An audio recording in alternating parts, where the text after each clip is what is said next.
la voix a parlé au prophète et a dit: parle au rocher. La chose la plus sèche du désert, une chose qui n'a absolument rien à voir avec l'eau. Là, leur soif a été étanchée, sans argent, sans rien payer. Parle au rocher.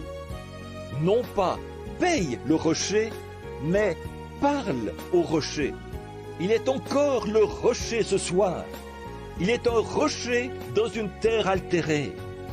Si vous cheminez dans une terre altérée, parlez au rocher. Nul besoin de le payer. Parlez-lui.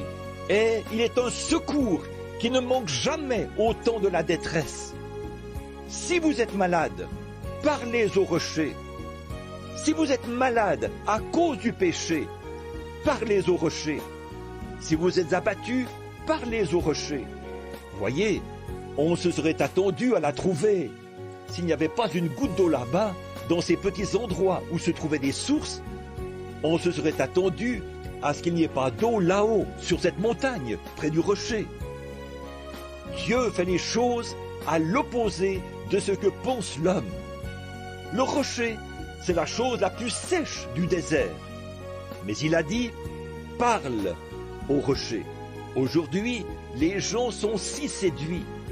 Ils pensent qu'il suffit d'aller réciter des prières, de payer un prêtre pour qu'il dise quelques prières pour eux, acheter tout à prix d'argent. Si on projette de bâtir une grande église quelque part, un certain homme riche financera les travaux, continuera à vivre dans la convoitise, demandera à un autre de prier pour lui, en pensant que c'est suffisant. Dieu ne veut pas de votre argent souillé. Tout ce qu'il veut, c'est que votre dévouement et votre vie lui parlent. Dieu vous a donné de l'argent. Ne le dépensez pas pour des choses qui ne rassasient pas. Dépensez-le pour des choses qui rassasient.